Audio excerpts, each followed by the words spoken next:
सबसे amazing take facts और innovation के लिए रेडी हो जाओ टेल मी व्हाई के इस एपिसोड में। और मैं आपको बता दूं, आज की वीडियो में इतनी सारी चीजें हैं जो आपको यह सोचने पर मजबूर कर देंगी कि आप हर दिन जिस टेक्नोलॉजी का इस्तेमाल करते हैं उसके बारे में आप कितना जानते हैं। हम बात कर रहे हैं हर चीज के पीछे की टेक्नोलॉजी की, एआई से लेकर जो लगता है जैसे सीधा साइंस फिक्शन से आया हो, उन स्मार्ट वॉच तक जो आपकी हार्ट रेट माप सकती हैं, और ड्रोन्स के बारे में भी। तो तैयार हो जाइए, वो सब्सक्राइब बटन दबाइए और अपने होश उड़ाने के लिए रेडी हो जाइए। क्या आप जानते हैं कि आर्टिफिशियल इंटेलिजेंस कैसे सीख सकता है? तो चलिए एक ऐसी चीज से शुरू करते हैं जिसके बारे में आजकल हर कोई बात कर रहा है, आर्टिफिशियल इंटेलिजेंस। आप इसके बारे में हर जगह सुनते हैं, लेकिन असल में इसे क्या खास बनाता है? मूल रूप से एआई कंप्यूटरों को हमारी तरह सीखने में मदद करता है, लेकिन किताबों और लेक्चर के बजाय एआई बहुत सारे डेटा पर काम करके स्मार्ट बनता है। हम ऐसे डेटा सेट की बात कर रहे हैं जो इतने बड़े हैं कि आपका सिर चकरा जाएगा। और सबसे अजीब बात क्या है, एआई सिर्फ इस डेटा को याद नहीं करता, यह असल में पैटर्न और कनेक्शन ढूंढता है। इसे ऐसे समझें जैसे एआई दुनिया की अपनी समझ बना रहा है, एक एक डेटा पॉइंट से। यह एल्गोरिदम का उपयोग कर रहा है, ये नियमों के सेट की तरह हैं जो एआई को निर्णय लेने में मदद करते हैं, ये पता लगाने के लिए कि उस सभी डेटा में क्या महत्वपूर्ण है। और जैसे जैसे यह अधिक से अधिक डेटा को प्रोसेस करता है, यह भविष्यवाणी करने, समझने और अच्छा बुद्धिमान होने में बेहतर होता जाता है। यह ईमानदारी से दिमाग को चकरा देने वाला है कि यह तकनीक कितनी तेजी से विकसित हो रही है। बताइए, जीपीएस जगहों को इतनी सटीक तरह से कैसे ट्रैक कर पाता है? अगला, हमारे पास कुछ ऐसा है जो हम में से ज्यादातर लोग हर दिन इस्तेमाल करते हैं, जीपीएस। ये इतना आम हो गया है कि हम शायद ही कभी यह सोचने के लिए रुकते हैं कि यह असल में काम कैसे करता है।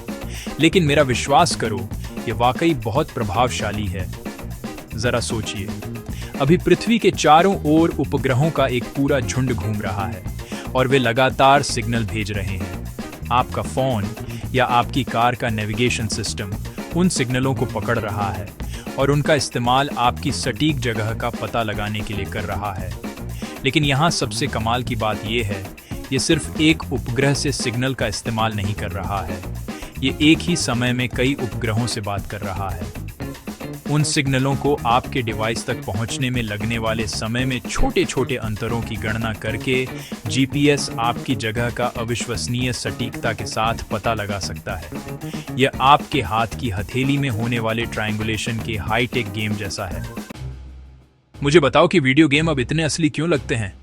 अब चलो मेरे दिल के एक बहुत करीब की चीज, वीडियो गेम्स के बारे में बात करते हैं। आज के गेम्स में रियलिज्म का लेवल बस कमाल का है ना? मतलब हम ब्लॉक वाले पिक्सल से ऐसी दुनिया में आ गए हैं जो असलियत से लगभग अलग नहीं की जा सकती। और इसमें से बहुत कुछ इन गेम्स को पावर देने वाले हार्डवेयर की वजह से है।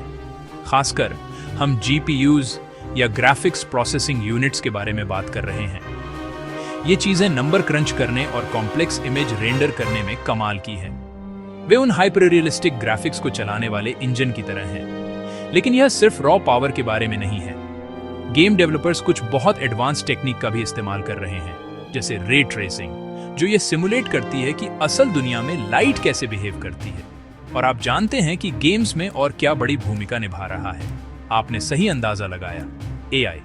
इसका इस्तेमाल ज्यादा विश्वसनीय कैरेक्टर, ज्यादा स्मार्ट दुश्मन और ऐसी दुनिया बनाने के लिए किया जा रहा है जो सचमुच जिंदा लगती है। गेमिंग का फ्यूचर सच में बहुत ब्राइट लग रहा है। बताइए कि इलेक्ट्रिक कारें पेट्रोल कारों से शांत क्यों होती हैं? चलिए थोड़ा टॉपिक बदलते हैं और इलेक्ट्रिक कारों के बारे में बात करते हैं, क्योंकि वे सिर्फ फ्यूचर ही नहीं बल्कि प्रेजेंट भी हैं। इलेक्ट्रिक कारों के बारे में सबसे अच्छी बात यह है कि वे कितनी शांत होती हैं। और यह सब इलेक्ट्रिक मोटर्स के कमाल की वजह से है। आपकी नॉर्मल पेट्रोल कार के इंजन के उलट इलेक्ट्रिक मोटर्स में वे सभी धमाके और हिलने वाले पुर्जे नहीं होते जिनसे बहुत ज्यादा शोर होता है। इसके बजाय वे गति पैदा करने के लिए इलेक्ट्रोमैग्नेटिक फील्ड्स पर निर्भर करती हैं। ये एक कार को चलाने का कहीं ज्यादा साफ और ज्यादा एफिशिएंट तरीका है। और मेरा यकीन मानिए, एक बार जब आप इलेक्ट्रिक कार की लगभग शांत ड्राइव का अनुभव कर लेंगे तो आप कभी वापस नहीं जाना चाहेंगे। मुझे बताओ कि सैटेलाइट बिना गिरे ऑर्बिट में क्यों रहते हैं? हमने पहले जीपीएस की बात की थी, लेकिन चलो 1 मिनट के लिए जूम आउट करते हैं और खुद सैटेलाइट्स की सराहना करते हैं। ये चीजें मूल रूप से हमारे ग्रह के चारों ओर पागल गति से घूम रही हैं, जैसे हजारों मील प्रति घंटा। आपको लगेगा कि वे बस अंतरिक्ष में उड़ जाएंगे, है ना? लेकिन यहां एक नाजुक संतुलन है। जबकि सैटेलाइट लगातार आगे बढ़ रहे हैं, पृथ्वी का गुरुत्वाकर्षण उन्हें अंदर खींच रहा है और यह निरंतर खींचतान ही उन्हें ऑर्बिट में रखती है। ऐसा लगता है कि वे लगातार पृथ्वी के चारों ओर गिर रहे हैं, जो कि जब आप इसके बारे में सोचते हैं तो यह थोड़ा दिमाग चकरा देने वाला है। और वे सिर्फ दिखावे के लिए वहां नहीं है। वे संचार और नेविगेशन से लेकर मौसम पूर्वानुमान और वैज्ञानिक अनुसंधान तक हर चीज में एक महत्वपूर्ण भूमिका निभाते हैं। सैटेलाइट टेक दुनिया के अनसुने हीरो हैं। बताओ, हार्ड ड्राइव इतना डेटा क्यों स्टोर करते हैं? ठीक है, चलो कुछ ऐसा बात करते हैं जिस पर हम सभी निर्भर करते हैं, लेकिन शायद कभी सोचते नहीं।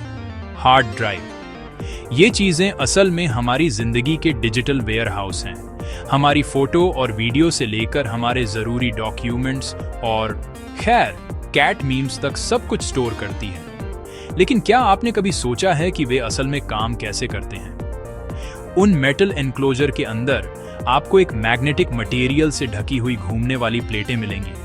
उन्हें छोटे सुपर स्मूथ रिकॉर्ड की तरह समझो, और एक रिकॉर्ड प्लेयर की तरह ही एक हार्ड ड्राइव इन प्लेटों पर डेटा पढ़ने और लिखने के लिए एक छोटी हेड का इस्तेमाल करती है। लेकिन खांचों की जगह ये सब प्लेट पर छोटे छोटे हिस्सों को मैग्नेटाइज करने के बारे में है, ताकि वे वंस और जीरो को रिप्रेजेंट कर सकें। ये मैग्नेटिज्म का एक सुपर प्रिसाइज माइक्रोस्कोपिक डांस जैसा है, जो हमारी सभी डिजिटल यादों को स्टोर करता है।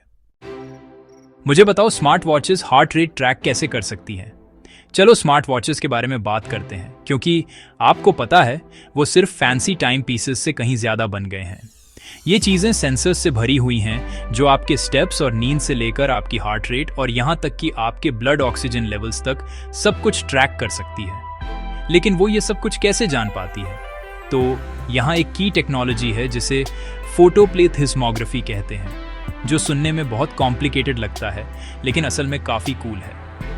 बेसिकली स्मार्ट वॉचेस आपकी स्किन पर लाइट चमकाने के लिए टाइनी एलईडीज का इस्तेमाल करती हैं, और फिर वो मेजर करती हैं कि उस लाइट का कितना हिस्सा वापस रिफ्लेक्ट होता है। और लाइट रिफ्लेक्शन में उन सटल चेंजेस को एनालाइज करके वो असल में आपकी वेन्स से ब्लड के फ्लो का पता लगा सकती हैं। ये ऐसा है जैसे आपकी कलाई पर एक मिनी मेडिकल लैब बंधी हो। बताइए, ड्रोन हवा में क्यों मंडरा सकते हैं? ड्रोन हाल के सालों में बहुत फेमस हुए हैं और इसका एक अच्छा कारण भी है। ये बहुत कूल होते हैं। लेकिन क्या आपने कभी सोचा है कि ये हवा में कैसे टिके रहते हैं? ये सब उन घूमते हुए रोटर के कारण होता है। ड्रोन में आमतौर पर 4 या उससे ज्यादा रोटर होते हैं और हर एक लिफ्ट पैदा करता है, जिससे ड्रोन हवा में रहता है। लेकिन असली चालाकी तो यहाँ है। हर रोटर की स्पीड और डायरेक्शन को अलग अलग कंट्रोल किया जा सकता है। तो अगर ड्रोन को लेफ्ट मुड़ना है तो वो राइट साइड के रोटर की स्पीड बढ़ा देता है और लेफ्ट वाले की कम कर देता है। रोटर की स्पीड और डायरेक्शन का ये लगातार सटीक एडजस्टमेंट ही है जिससे ड्रोन हवा में मंडरा सकता है, पैंतरेबाजी कर सकता है और कुछ बहुत बढ़िया हवाई करतब भी कर सकता है। मुझे बताओ, डिजिटल कैमरास को फिल्म की जरूरत क्यों नहीं पड़ती? फिल्म कैमरास के दिनों की याद है? हाँ, मुझे भी नहीं। लेकिन सीरियसली, फिल्म से डिजिटल फोटोग्राफी में बदलना टेक्नोलॉजी में एक बहुत बड़ी छलांग थी। इमेजेस को कैप्चर करने के लिए लाइट सेंसिटिव फिल्म का इस्तेमाल करने के बजाय डिजिटल कैमरास इमेज सेंसर नाम की किसी चीज पर डिपेंड करते हैं। ये सेंसर बेसिकली लाखों छोटे फोटोडायोड्स का एक ग्रिड होता है, जिनमें से हर एक लाइट को इलेक्ट्रिकल सिग्नल में बदलता है, और बस ऐसे ही आपको एक डिजिटल इमेज मिल जाती है। लेकिन बात सिर्फ लाइट कैप्चर करने की नहीं है। Digital cameras white balance, exposure और शार्पनेस जैसी चीजों को एडजस्ट करने के लिए सोफिस्टिकेटेड इमेज प्रोसेसिंग एल्गोरिदम्स का इस्तेमाल करते हैं, जिससे आपकी फोटो सबसे अच्छी दिखें।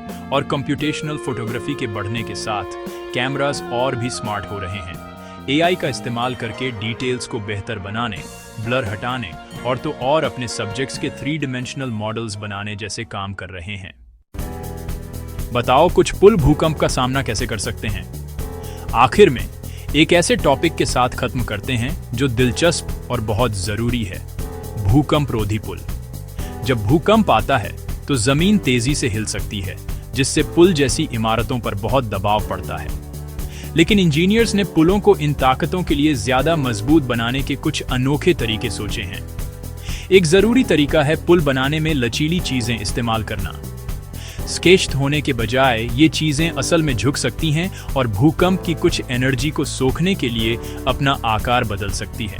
एक और जरूरी चीज है नींव। भूकंप रोधी पुलों की नींव अक्सर जमीन के साथ चलने के लिए बनाई जाती है, बजाय इसके कि वह उसका विरोध करे। वे बेस आइसोलेटर्स जैसी चीजें इस्तेमाल कर सकते हैं, जो बड़े शॉक एब्जॉर्बर की तरह होते हैं, जो भूकंप से होने वाले कंपन को कम करने में मदद करते हैं। ये कमाल की बात है कि इंजीनियर्स हमारे इंफ्रास्ट्रक्चर को ज्यादा सेफ और मजबूत बनाने के लिए लेटेस्ट टेक्नोलॉजी का इस्तेमाल कैसे कर रहे हैं। बस आज के लिए टेक फैक्ट्स की दुनिया में इतना ही। मुझे उम्मीद है कि आपने कुछ नया सीखा होगा और शायद कुछ बार आपका दिमाग भी चकरा गया होगा। टेक्नोलॉजी की दुनिया लगातार बदल रही है और यह देखना अमेजिंग है कि इनोवेशन कैसे हमारी जिंदगी को इतने तरीकों से शेप कर रहा है।